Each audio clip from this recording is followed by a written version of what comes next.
All right, guys, here we are. Just want to do a quick walkthrough. I actually have a pickleball event. Oh, there I am right there. A pickleball event here at Wyndemere for the Pro League. So I'm dressed down a little bit. I got my Mandarin Brothers shirt on. So anyway, these seem just fine to me. I played with those. They match these ones over here. That's the one that maybe you knew was broke, or maybe the valve on it didn't work right. So it looks like it's getting fixed. The shower valves do look newer. But I did notice that when you do this one, it goes on when you go left and then go right, and there's kind of like a middle part where it shuts off. It is an odd setup where when you turn it left, it comes on, and then when you turn it back to the right, it comes on, and then there's not really an exact shut off in the center that I could tell. Maybe when you're here, you can show me exactly how that works and why it wasn't super user friendly. I got to be honest. So maybe I'm missing something. Maybe I'm doing something wrong. The valves themselves look newer, but just the functionality of it wasn't the easiest. So this, I think, was the one you said you had kept around that looked like you got put back on. It's been spray painted. It has definitely seen better days.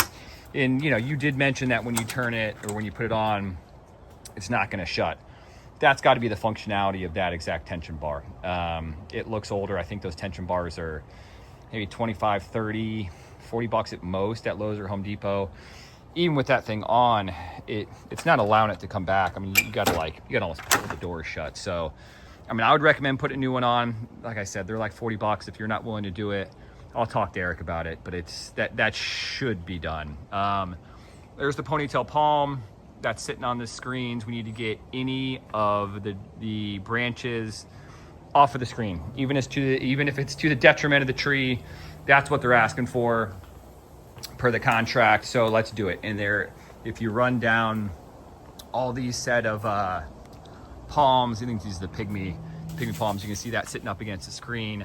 I'm not going to bore you with all the details, but any branch, all that stuff running all the way down here, that's touching up against the house, touching up against the screen, needs to be cut back prior to closing.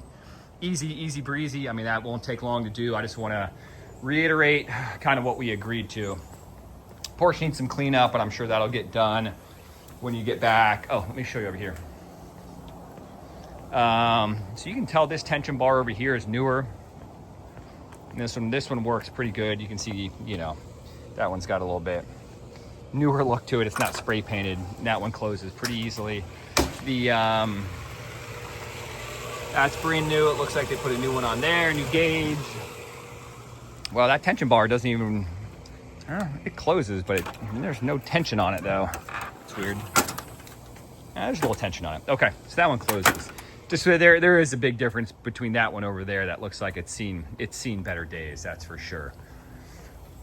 What else? I got my file right here. Give me a second. Prune and remove any trees. That's number one. Tension bar we talked about. The fountain line I'm not going to mess with because you said there's a trick to that. So when I come over to see you, we can look at that.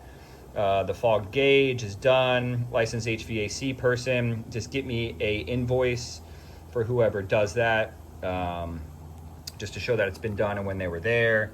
Shower hardware. Let's take a look at that when you come into town. The rug in the den, I did. Looks like that plastic piece was pulled out from underneath there, right? And looks like there's a fan next to it, so somebody has taken most of that responsibility on. I do have a moisture meter. I believe I have a moisture meter. I bought one for these purposes, so let me check on that. And when you get into town, we can kind of play with that and see if there's any moisture in there. The gas cans, I think that's the last one on there. Let me just show you the garage real quick. When I came in the garage, because that's the way I've been coming in most of the time, is straight through the garage. It still has a very strong smell of gasoline. So per that inspection response, they're asking for all this stuff to be removed out of here. So for one, when you come into town, I would just air this garage out as much as humanly possible. I would put these, since they're gas powered, especially the generator, it sounds like you burned off most of the gas, which is what you should do anyway.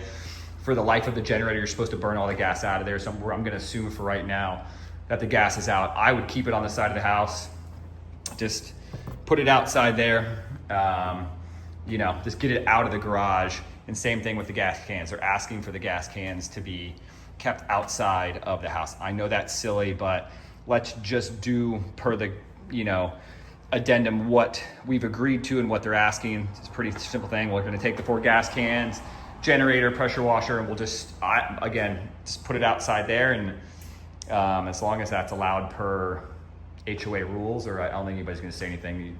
So anyway, but this garage does need to be aired out when you get in town. Once this stuff gets pulled out of here, it's a still pretty strong smell of gas. So that's it. Besides, I guess I was just going to point this out since I'm here.